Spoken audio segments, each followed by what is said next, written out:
جہاز جو فضاؤں میں منڈلاتے رہتے ہیں وہ گراؤنڈ پر کھڑے ہو گئے، ریل گاڑیاں کھڑی ہو گئی، ٹریفک جام ہو گئی، بازار بند ہو گئے، میل جول ختم ہو گیا. ایسی چیز سے اللہ نے کیا جو نظر بھی نہیں آتی. ہم میں سے کسی نے کرونا اپنی آنکھوں سے جراثیم کو نہیں دیکھا، اس کے ساتھ اللہ نے ساری دنیا کے سسٹم کو جام کر دیا. اور جب وہ کرنا چاہے گا تو پھر یہ حکومتیں کچھ بھی نہیں کر سکے گی جب حالات تبدیل ہوں گے. اور میں یہ اشارہ کر دوں، میرا جو اپنی جو ریسرچ ہے کہ اب وہ بہت دور نہیں ہے. تیسری علامت میں سے ہم گزر رہے ہیں اور اس کے بعد پھر آگے بڑی علامات کا ظہور ہوگا. یہ ایک مستقل موضوع ہے، کسی وقت اللہ نے توفیق دی کسی جگہ پر میں انشاءاللہ اس کو بیان کروں. تو میں یہ کہہ رہا تھا کہ یہ جو فتنے ہیں ان کا تعلق قرب قیامت سے ہے، قرب قیامت سے. اور آپ سب جانتے ہیں کہ اللہ کے محبوب پیغمبر صلی اللہ علیہ وسلم نے فرمایا تھا، تمام انبیاء علیہ السلام نے اپنی امتوں کو دجال کے فتنے سے ڈرایا تھا ہزاروں سال پہلے. حالانکہ ان کے زمانے میں اس نے نہیں آنا تھا. فرمایا میرے زمانے میں میری امت میں اس کا ظہور ہوگا. اور آپ جب ارشاد فرماتے تھے اس کے بارے میں، جب متنبہ کرتے تھے، اب ہم سب کچھ سنتے ہیں تو بات یہ ہے، ایک تو سمجھنے سے اس کا تعلق ہے، اور دوسرا ایمان میں کچھ، میرا ایمان کچھ کمزور ہے. میں اس طرح محسوس نہیں کرتا جیسا کہ صحابہ کرام رضی اللہ عنہم محسوس کیا کرتے تھے. وہ کہتے تھے کہ جب اللہ کے محبوب پیغمبر صلی اللہ علیہ وسلم دجال کا ذکر فرماتے ہیں، ہمیں لگتا ہے کہ یہ جو ہمارے سامنے کھجوروں کا باغ ہے اس کے اندر وہ آ چکا ہے اور ابھی کسی نہ کسی وقت وہ باہر آ جائے گا. اتنی شدت کے ساتھ آپ اس فتنے سے اپنی امت کو آگاہ فرمایا کرتے تھے. اور ظاہر بات ہے کہ کوئی بڑا جو حادثہ ہوتا ہے اس سے پہلے اس کے اشارات ہوتے ہیں. کسی شہر کی طرف ہم جاتے ہیں، پہلے اس کی علامات آتی ہیں. سنگ میل پر لکھا ہوتا ہے اتنے کلومیٹر ہے، اس کی ایک علامت آتی ہے، پھر دوسری علامت آتی ہے، اس سے پتہ چلتا ہے کہ شہر قریب آ گیا ہے. اور اسی طرح جب کوئی بڑا فنکشن ہوتا ہے، چھوٹا آتا ہے، پھر دوسرا آتا ہے، پھر تیسرا آتا ہے. خطیب، مختلف خطباء اور باتیں کرنے والے، آخر میں پھر کیا ہے، وہ جو چیف گیسٹ ہوتا ہے آخر میں وہ آتا ہے. تو اب دجال کے آنے سے پہلے جو چھوٹے فتنے ہیں، چھوٹے فتنے وہ ظاہر ہو رہے ہیں. ان فتنوں میں اور فتنوں کے اس دور میں اپنے ایمان کا خیال رکھنا، اس کو سنبھالنا اور دین پر عمل کرنا یہ بہت مشکل ہے. اس کی طرف اللہ تعالیٰ نے قرآن مجید میں ہماری رہنمائی فرمائی اور اللہ کے محبوب پیغمبر علیہ السلام، ان الذین قالوا ربنا اللہ ثم استقاموا، کہ بے شک وہ لوگ جنہوں نے کہا ہمارا رب اللہ ہے اور پھر اس پر وہ قائم رہے. کب تک؟ کتنے سال؟ جب تک انسان زندہ ہے تب تک. اور جب انسان اس دنیا سے جانے لگتا ہے اس وقت شیطان سب سے زیادہ خطرناک حملہ کرتا ہے. اب دیکھیں ہم ایک کام کرتے ہیں، ناکامیاب ہو اس کو ہم چھوڑ دیتے ہیں. شیطان ایسا مردود ہے کہ ساری زندگی یہ گمراہ کرتا ہے. انسان توبہ کرتا ہے، وہ ناکام ہو جاتا ہے، پھر گمراہ کرتا ہے، برائی کرواتا ہے، پھر انسان توبہ کرتا ہے. وہ بتاتا نہیں ہے کہ یہ تو توبہ ہی کرتا رہتا ہے تو لہذا اس کو میں چھوڑ دوں. وہ نہیں چھوڑتا، کسی کو بھی نہیں چھوڑا اس نے، ہر ایک پر حملہ کیا. امام احمد بن حنبل رحمہ اللہ عظیم محدث ہیں، امام بخاری رحمہ اللہ کے استاد ہیں. جب وہ مرض الموت میں مبتلا تھے تو بے ہوش ہوئے تو شیطان نے کہا فتنی یا احمد، احمد میں نے بڑے بڑوں کو گمراہ کیا، تو بچ گیا ہے، تو بچ گیا ہے. امام احمد بن حنبل رحمہ اللہ نے فرمایا ماں بات ابھی نہیں، جب تک جسم کے اندر جان ہے مجھے تجھ سے خطرہ ہے اور میں نے تیرا مقابلہ کرنا ہے.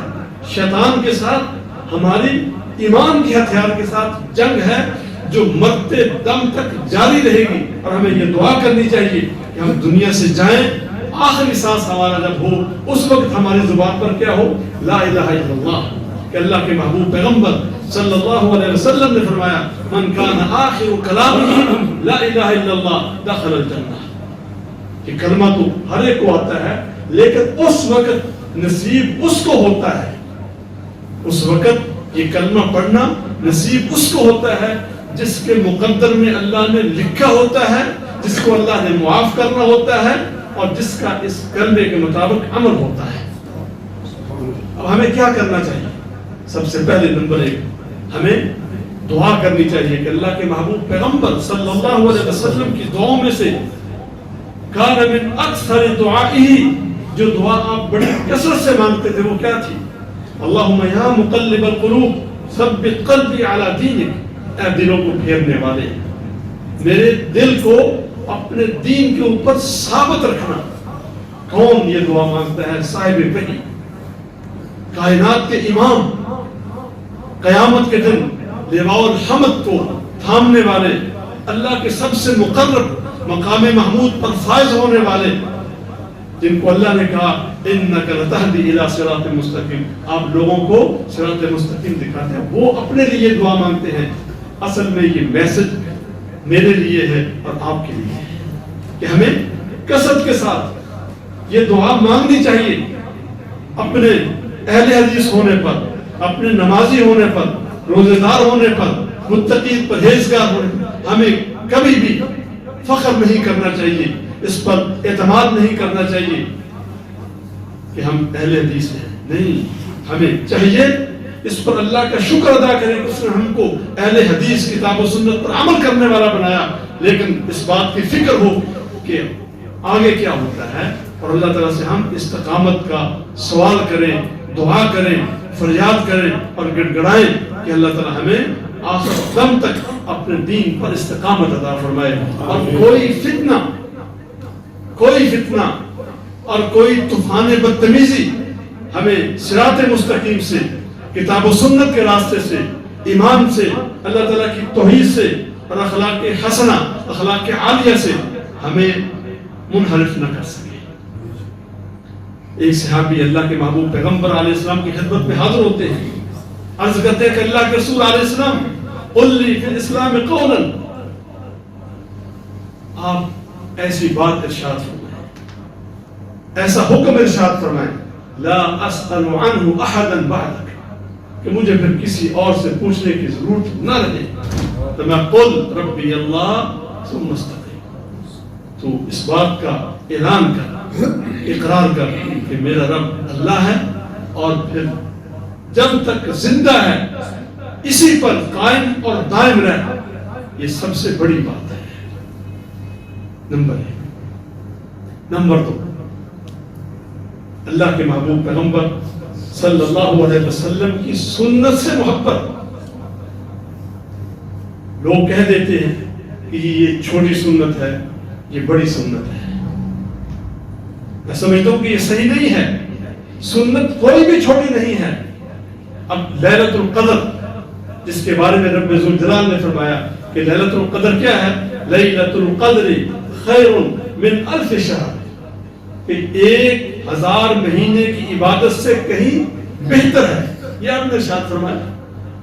کتنی عظیم بات ہے، اللہ کے محبوب پیغمبر صلی اللہ علیہ وسلم کی سنت مطہرہ لیلۃ القدر سے بھی زیادہ عظمت والی ہے کہ لیلۃ القدر کس نے بتلائی ہے، کون لے کر آیا ہے، اور لیلۃ القدر کس کو نصیب ہوگی؟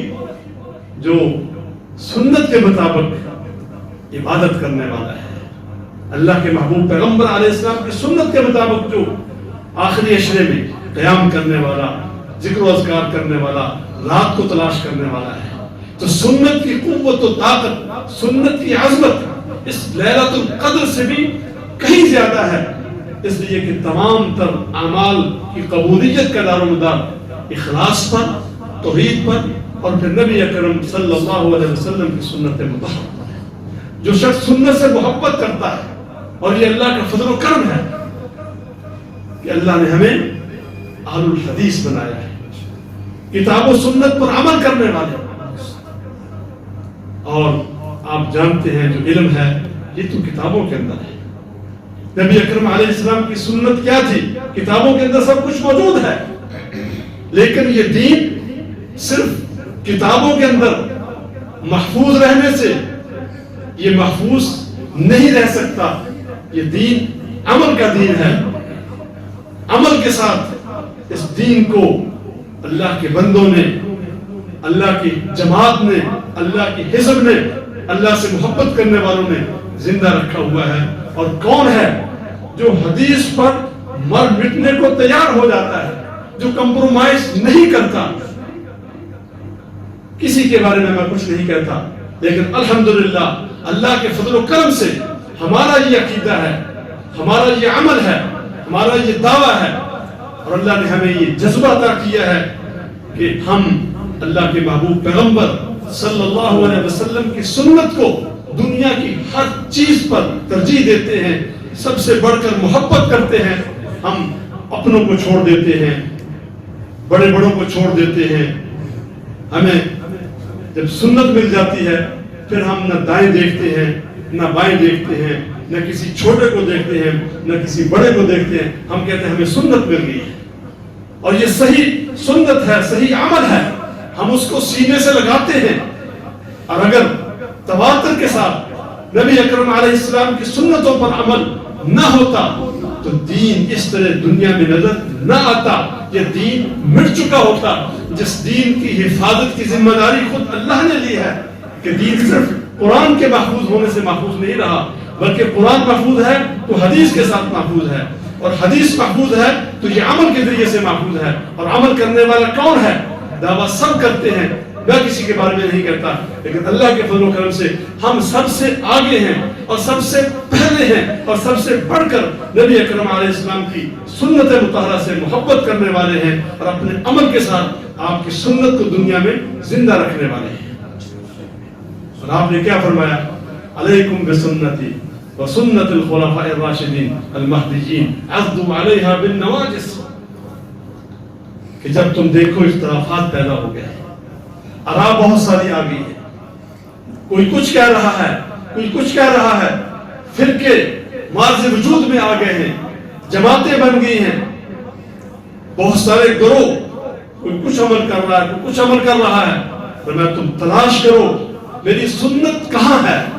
اور اہل حدیث تلاش کرتا ہے، پہنچنے کی کوشش کرتا ہے، اور یہ بہت مبارک جذبہ ہے. علیکم بسنتی وسنت الخلفاء الراشدین المہدیین. ہم الحمدللہ کوشش کرتے ہیں اور سنت پہنچنے کی کوشش کرتے ہیں، پھر پہنچ جاتے ہیں. یہ نہیں کہ صرف کوشش کرتے ہیں اور سنت ہم کو ملتی نہیں ہے. ہم نے سنت کو سینے سے لگایا ہوا ہے. ایاکم ومحدثات الامور. فرمایا جو دین کے اندر نئے کام ہیں ان کو ریجیکٹ کر دو، ان سے نفرت کا اظہار کرو، اس لیے کہ یہ دین کا بیڑا غرق کرنے والے ہیں. یہ سنت کے دشمن ہیں، سنت کے دشمن ہیں. شیطان زنا کرنے والے سے، اس برائی سے اتنا خوش نہیں ہوتا، چور کی چوری سے اتنا خوش نہیں ہوتا، ڈاکو ڈاکہ ڈالتا ہے اتنا خوش نہیں ہوتا، قاتل قتل کرتا ہے اتنا خوش نہیں ہوتا، جتنا خوش وہ اس وقت ہوتا ہے جب لوگ بدعت و خرافات کو دین سمجھ لیتے ہیں اور سنت کا درجہ دے دیتے ہیں. کیونکہ ایک آدمی قاتل ہے، چور ہے، ڈاکو ہے، شرابی ہے، اس کے اگر وہ مسلمان ہے اس کے دل کے اندر ایک احساس ہوتا ہے، ایک عاجزی پیدا ہو جاتی ہے کہ میں جرم کر، اپنے آپ کو مجرم سمجھتا ہے، اور یہ احساس اس کو توبہ کی طرف لے جاتا ہے. وہ کبھی توبہ کر لیتا ہے. لیکن جو شخص ایک برائی کو، سنت کی دشمن بدعت کو جب وہ ثواب سمجھتا ہے وہ کیسے توبہ کرے گا؟ وہ تو اس کو ثواب سمجھتا ہے، نیکی سمجھتا ہے، اس کو فضیلت والا عمل سمجھتا ہے، لہذا یہ توبہ نہیں کرتا. شیطان سب سے زیادہ خوش اس وقت ہوتا ہے جب لوگ بدعت و خرافات کا ارتکاب کرتے ہیں. اس لیے سنت پر عمل کرنا، اس سے ایمان مضبوط ہوتا ہے. ایمان کا اور اعمال کا تعلق ایسے ہے جس طرح کہ درخت کا تنا ہے، اوپر اس کی شاخیں ہیں. اس کی شاخیں ہیں، صرف تنا ہو، اس کی شاخیں نہ ہو، اس کا سایہ نہ ہو، پھل نہ ہو تو کوئی اس کی طرف نہیں دیکھتا. اور یہ پھل اور یہ سایہ یہ بغیر تنے کے نہیں ہو سکتا، ان کا آپس میں بہت گہرا تعلق ہے۔ تیسرے نمبر پر اللہ کے محبوب پیغمبر صلی اللہ علیہ وسلم خود فتنوں سے پناہ مانگتے ہیں اور ارشاد فرماتے ہیں تعوذوا باللہ من الفتن۔ ایک حدیث میں حضرت شداد بن اوس رضی اللہ عنہ روایت کرتے ہیں، آپ نے فرمایا اے شداد، جب تم یہ دیکھو کہ لوگ سونے اور چاندی کو جمع کر رہے ہیں، یکنزون الذهب والفضة، روپیہ پیسہ دولت کاروبار تجارت، جب لوگ اس کے پیچھے بہت زیادہ دوڑ رہے ہیں، اور آج تو کمی ہے، ہمارے ملک میں غربت بھی انتہا کی ہے، لیکن غربت کے ساتھ ساتھ امارت وہ بھی انتہا کی ہے، جن کے پاس روپیہ پیسہ ہے، جن کے پاس دولت ہے، اربوں میں وہ کھیلتے ہیں، غریب غریب ہے۔ تو میں جب تم یہ دیکھو، اور یہ دور وہی دور ہے، آپ نے ارشاد فرمایا اس وقت تم اللہ رب العزت سے پناہ مانگو، اس وقت تم پناہ مانگو، کیا کہو؟ اللہم انی اعوذ بک من الفتن ما ظہر منها وما بطن، اے اللہ مجھ کو فتنوں سے پناہ عطا فرما، جو ظاہری ہیں ان سے بھی اور جو باطنی ہیں ان سے بھی۔ اب اندازہ کریں، کچھ فتنے ایسے ہیں جن کو ہم بھانپ لیتے ہیں، کچھ برائی وہ ظاہر ہے، ہم بھانپ لیتے ہیں کہ یہ برائی ہے، آدمی اس سے بچنے کی کوشش کرتا ہے، اور بہت سارے فتنے ایسے ہیں جن کا پتہ بھی نہیں چلتا، انسان کو شعور نہیں ہوتا اور وہ ان میں مبتلا ہو جاتا ہے۔ لیکن افمن شرح اللہ صدرہ للاسلام وهو على نور من ربہ، جس کو اللہ رب العزت جس کو شرح صدر عطا فرما دیتے ہیں، جس کو اللہ اپنے قرآن کا نور عطا کر دیتے ہیں، سنت کا نور عطا کر دیتے ہیں، پھر وہ شخص ان فتنوں سے بچ جاتا ہے، ان میں مبتلا نہیں ہوتا، ورنہ یہ فتنے جو ہیں یہ اپنی لپیٹ میں لے لیتے ہیں۔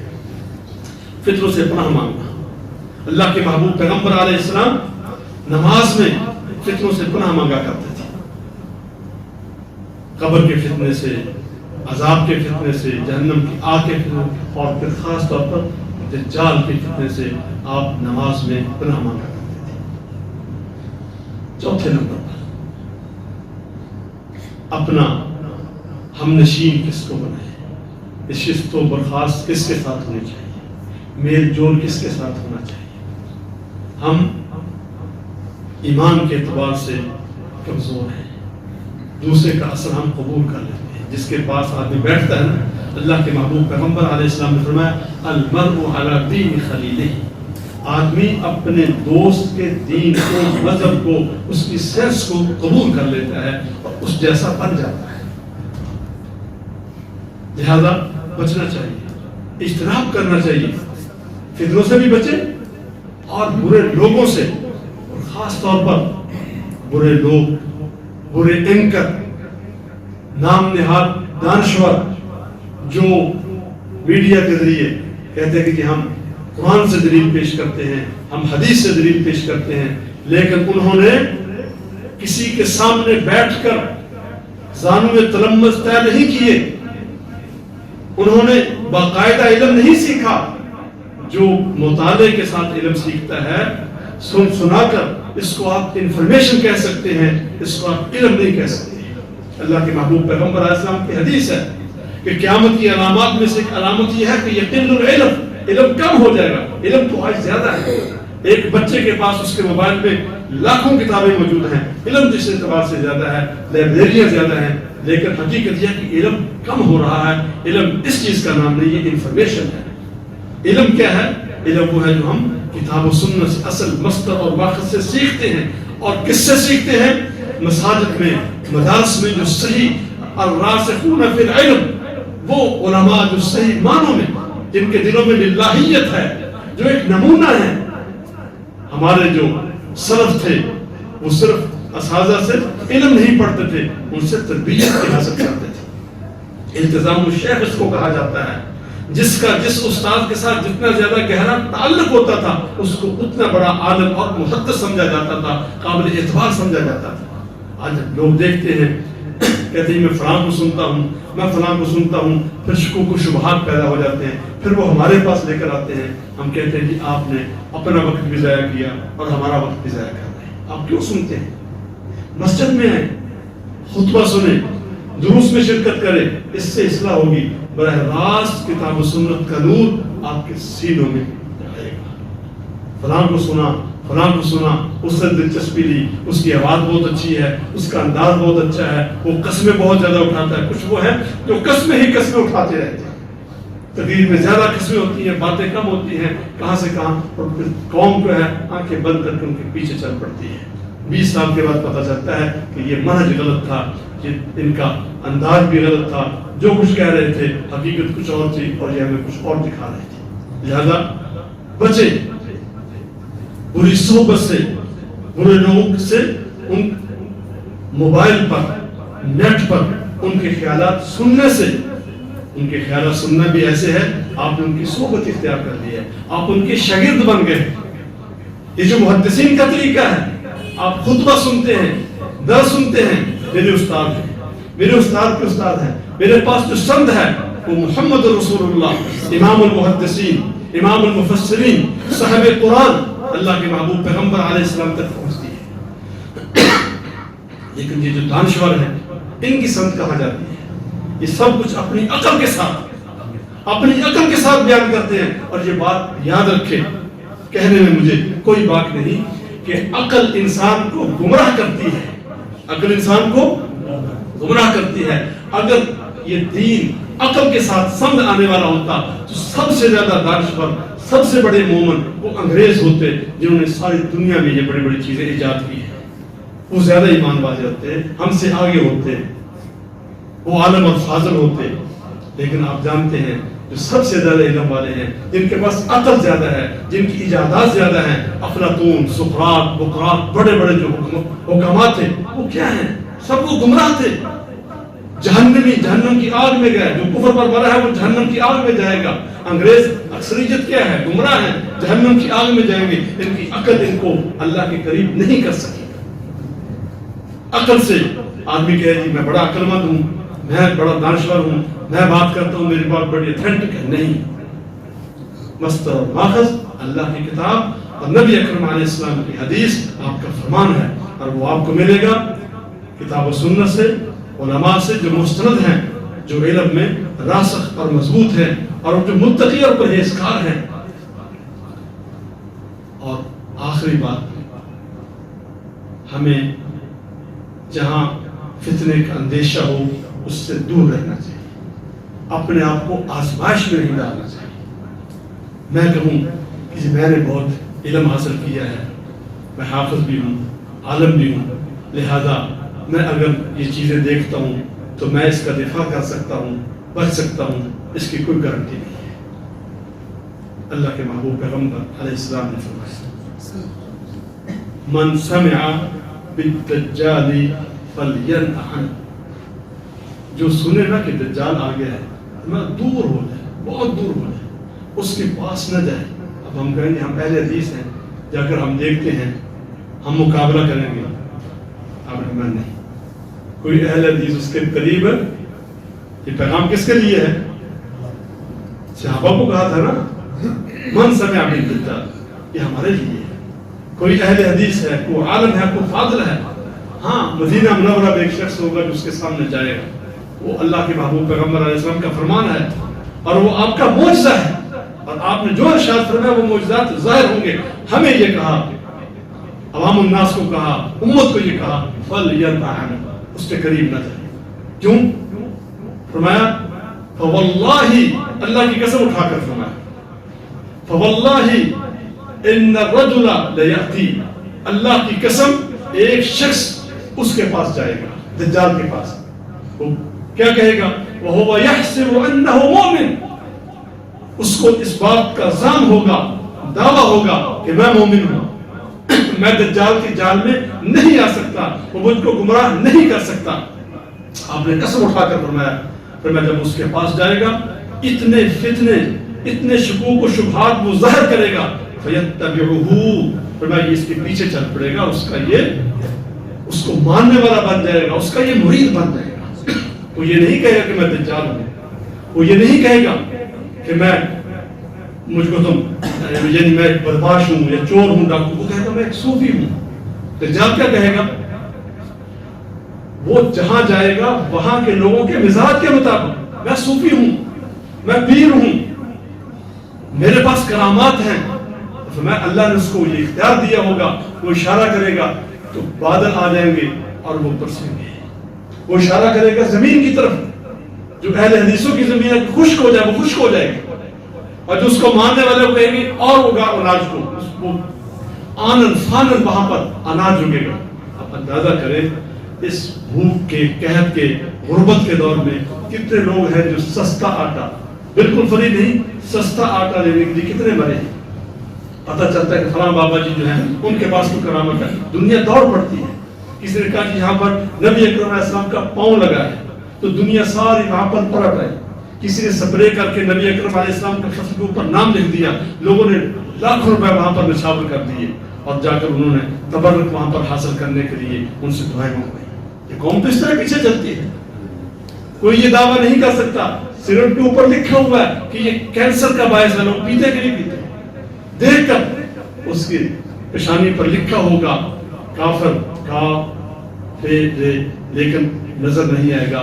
نظر آ بھی گیا، لوگ کہیں گے نہیں یہ پیر صاحب ہے، یہ پہنچی ہوئی سرکار ہے، اس کے پاس بڑی بڑی کرامات، یہ زندہ پیر ہے. یہاں پر تو لوگ جو مردہ پیر ہیں ان کی پوجا کرتے ہیں نا کہ ان کی کرامت تھی، 100 سال پہلے سے یہ کام کیا تھا، یا 1000 سال پہلے کہتے ہیں کہ ہمارے پیر صاحب نے ایک بیٹا جو تھا 12 سال کے بعد وہ زندہ کر دیا تھا اور جو مردے تھے وہ زندہ ہو گئے تھے. 1000 سال پہلے ایک واقعہ پیش آیا. لوگ آج ان کو مانتے کہ نہیں مانتے ہیں؟ جب زندہ پیر سامنے آ گیا اس کو مانیں گے کہ نہیں مانیں گے؟ آپ نے قسم اٹھا کر فرمایا کہ یہ شخص جائے گا اور یہ اس کو ظاہر ہوگا کہ میں مومن ہوں، لیکن فَيَتَّبِعُهُ مِمَّا يَبْعَثُ مِنَ الشُّبْهَاتِ. اتنے شکوک و شبہات، اتنی ملمت سازی اس کے پاس ہوگی کہ یہ مومن شخص بھی اس کا مرید بن جائے گا اور اس کے پیچھے چلنا شروع کر دے گا. لہذا ان فتنوں سے بچنا، اس کے لیے کتاب و سنت کے نور کی ضرورت ہے. أَوَمَنْ كَانَ مَيْتًا فَأَحْيَيْنَاهُ وَجَعَلْنَا لَهُ نُورًا يَمْشِي بِهِ فِي النَّاسِ. وہ نور کیا ہے؟ وہ نور اللہ کی کتاب، نبی اکرم علیہ السلام کی سنت مطہرہ ہے. یا ایھا الناس قد جاءکم برہان من ربکم وانزلنا الیکم نورا مبینا. جب اللہ نے ہم کو یہ نور عطا فرمایا ہے، ہم اس نور کو اپنے سینوں میں جگہ دیں، کتاب و سنت سے محبت کریں اور اللہ تعالیٰ کے دین پر عمل کرنے کی پوری کوشش کریں، اور پھر اپنے علم پر، اپنی معلومات پر ناز کرنے کے بجائے اللہ سے دعا مانگے کہ وہ ہم کو استقامت عطا فرمائے اور فتنوں سے ہم پناہ مانگے. کیونکہ اس وقت یہ جو دور ہے یہ فتنوں کا دور ہے. جو فتنے ہیں، جہاں آپ نے فتنوں کا فرمایا، وہ فتنے امت کے اندر ہے. ایک ہے کافروں کے ساتھ ہماری جنگ، ملاحم اور لڑائیاں جن کی پیشگوئی کی گئی ہے. کوئی میں نے جیسا کہ عرض کیا کہ اس کا وقت بھی دور نہیں ہے، لیکن یہ جو فتنے ہیں، فتنے مسلمانوں کے معاشرے کے اندر کسی بھی جگہ پر کہہ لیں، وہ مسجد کے اندر بھی ہو سکتے ہیں، بازاروں میں بھی ہو سکتے ہیں، وہ گھروں میں ہو سکتے ہیں، کسی مجلس اور محفل میں ہو سکتے ہیں. فتنہ وہ ہے جو مسلمانوں کے معاشرے کے اندر سرایت کر جائے اور ان کو اپنی لپیٹ میں لے لے. اللہ تعالیٰ کے فضل و کرم کے بغیر، اس کی توفیق کے بغیر ہم نہیں بچ سکتے. وہی ہم کو بچانے والا ہے، اس سے ہم انشاءاللہ مدد مانگتے ہیں. اللہ تعالیٰ مجھ کو، آپ کو، سب کو اپنے دین پر استقامت عطا فرمائے. وآخر دعوانا الحمدللہ رب العالمین.